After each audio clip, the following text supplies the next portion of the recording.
Aries, this is your week ahead astrology forecast by Astrology Motivation from Born Without Boundaries. In this video, we review the major planetary aspects and transits and how those aspects and transits are impacting your natal sun for this week.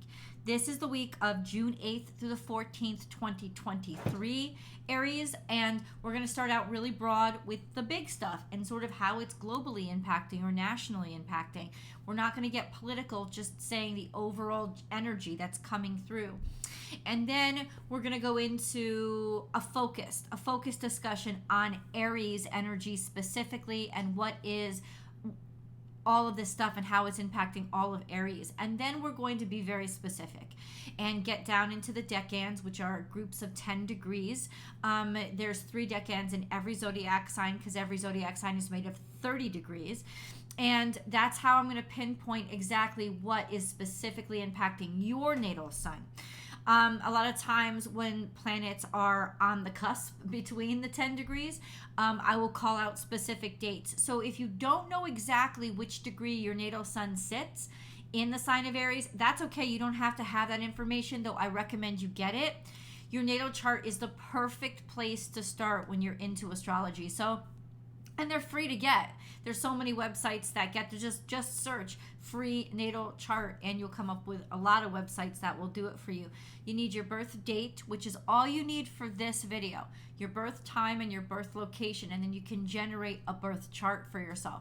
But for this video, I will be estimating the correlating birth dates to what's going on in the decans. Okay, so that's all you really need to know is the day that you're born. Let's start out with the big stuff. So what is the big stuff? For this week, there are 2 major transits, and they both happen on the 11th. That is Mercury is transiting into Gemini, which is its home domicile. It's very playful, intelligent, fun, conversational, learning-based, kind of thoughtful and playful. Think of that energy. Mercury is fantastic in Gemini, but while Mercury is transiting into Gemini, and for this whole week, Mercury is going to be trying to Pluto. So there's definitely some sort of distribution or announcement, almost like telephone, of news that's coming out with regards to stuff that's been discovered or stuff that's been underneath. Maybe things come up during conversations with friends, but all of this is going to heal because there is a trine formed between Mercury and Pluto. So we can look forward to that. Another big transit involves Pluto itself.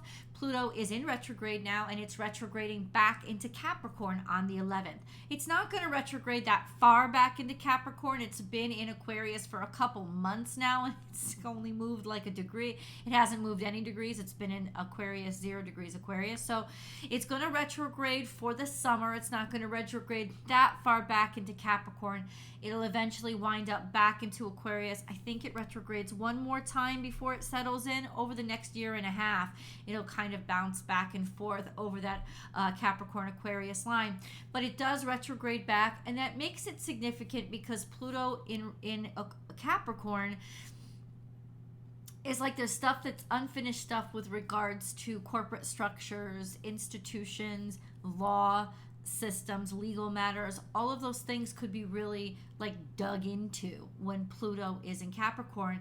And so we'll get further into that and how it impacts you if it's impacting your natal sun this week. We also have Pluto in opposition to Venus this week. Venus in opposition to Pluto this week. That's pretty huge because Venus controls finances. When it comes to relationships, Venus this week is getting ever closer to Mars.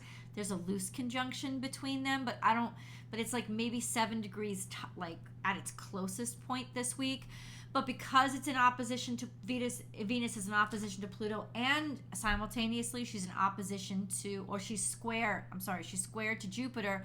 That means everything else is extremely dramatic and big and you can't miss it. So it could be that there's sort of some explosions or breakthroughs. Even it doesn't have to be bad. It could be breakthroughs when it comes to romantic relationships, being attracted to somebody. It could break a pattern that's been going on for a long time.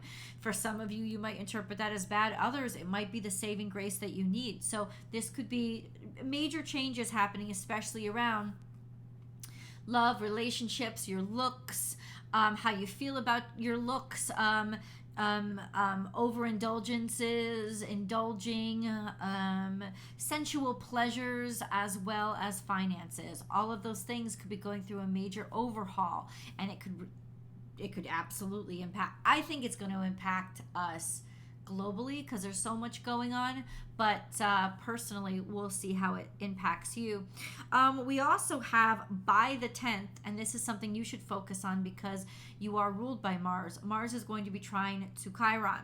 So by the 10th, Mars is trying to Chiron, and Mercury is trying to Pluto all week long. Mercury then on the 11th shifts into Gemini, and Pluto shifts back into Capricorn while this trine is happening, and while Pluto is in opposition to Venus, which is also square to Jupiter.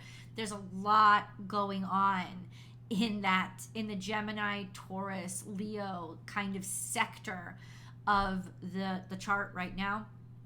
So it's almost like what lies underneath is being stirred up and churned out and reconstructed. So let's go into specifically what you guys should be paying attention to, which is Mars. So Mars is your ruling dignitary, and you should always know where your ruling dignitary is and what's happening to it. So Aries, Mars is going to be moving between 11 and 14 degrees Leo. It is going direct. It's moving great and gracefully. By the 10th, it is trine to Chiron.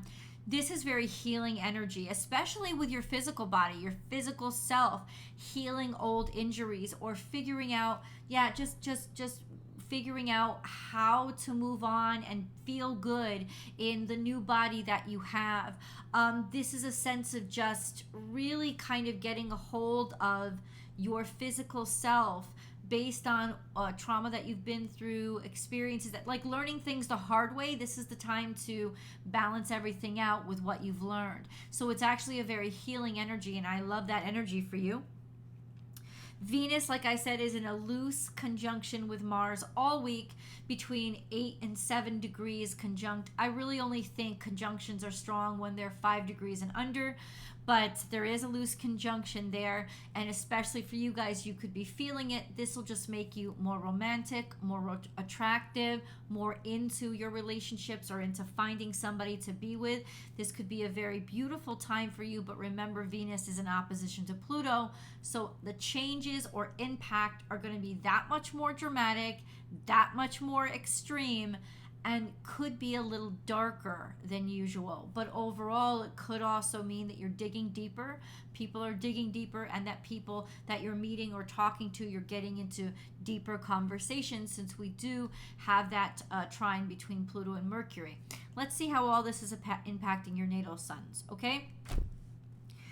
So in Aries, in the zodiac sign of Aries, Chiron is still there. It'll be there for a couple more years, and it is at 19 degrees Aries. So it is technically in the second decan of Aries, and those of you who have your sun in the second decan are going to be conjunct to it, especially a specific group of you, which we will get to.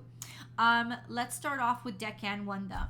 So Aries 1, because your natal sun is in Decan 1, if your natal sun is between 0 and 9 degrees Aries, you are in Decan 1 and you are Aries 1.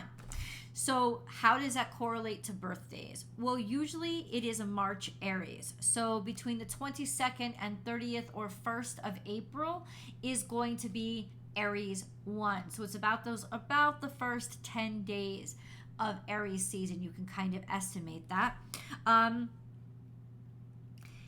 If you are a Pisces cusp, you can expect these two things to be true.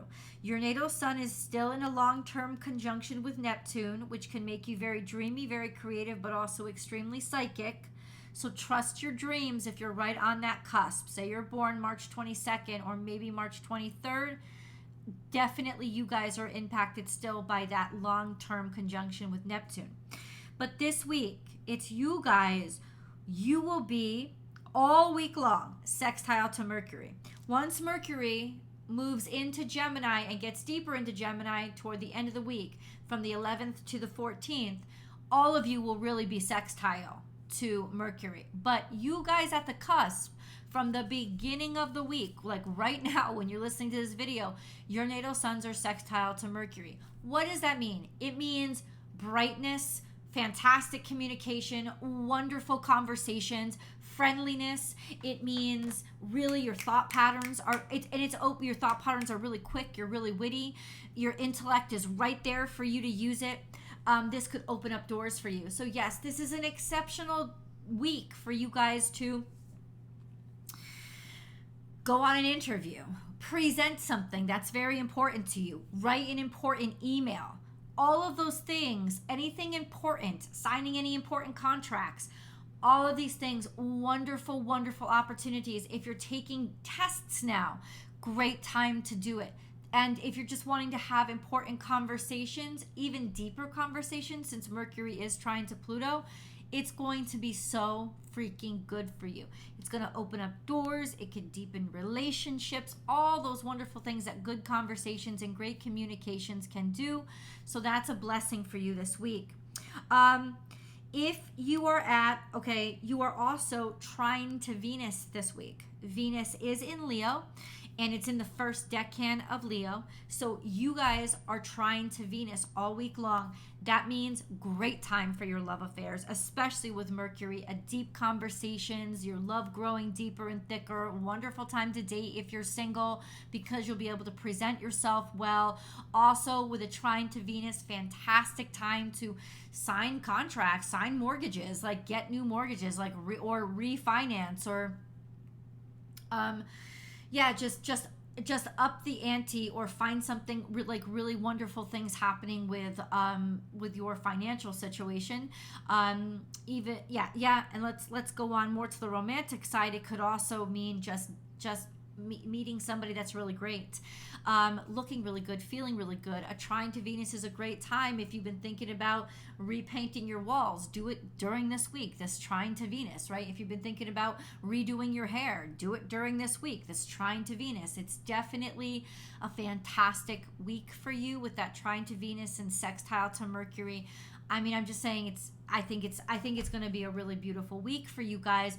That could open up a lot of wonderful doors and deepen relationships for you.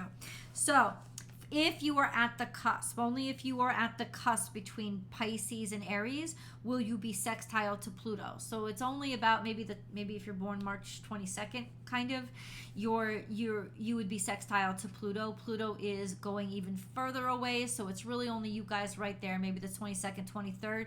You are sextile to Pluto, and that's long term. That's long term, at least for the next year. You know, Pluto doesn't move very fast, so it could be a couple of years where you guys will be experiencing, I think you will definitely be experiencing a sextile to Pluto over the next couple of years as Pluto gets deeper into Aquarius, but you guys are really the start of it. You'll feel that sextile first. And what does that mean? Major changes to your life that are going to bring fantastic opportunities. I would love a sextile to Pluto because it also means that you have this impact on people where you can just get things done without feeling like you're bullying them. So it's just a really great week for you, and long term, it could be filled with a lot of really beautiful changes for you. So, especially changes that have come after major heartache and major endings. Aries 2. So if you're born between, I would say, April 1st or 2nd and the 10th, maybe like the first 10 days in April, estimate for birthdays, it's if your natal suns are between 10 and 19 degrees Aries, if you want specifics. You guys are conjunct to Chiron, especially if you're born between maybe the 9th and 10th. You're feeling that real heavy, real intimate conjunction. Those of you born more toward the 1st or 2nd, not so much anymore, because that impacted you years ago, a couple of years ago. But now, it's especially those of you born at the end of the 2nd decan, say between the 9th and 10th, really conjunct Chiron. What does that mean? That you are finding inspiration in your suffering. You're finding life purpose because of what you've been through or the hard lessons you've learned, and that is motivational and also cathartic, and that will go on for the next couple of years. Then we have this week a sextile to the sun as of the 11th. But if you're born closer to April 10th, it's all week long. All week long. It says through April 11th. So up to I'm sorry, April 11th. It's June. It's 6/11. So up through June 11th, your natal suns are going to be sextile to the current sun. If you're born closer to April 11th, it's going to be all week long for you, so up to the 14th.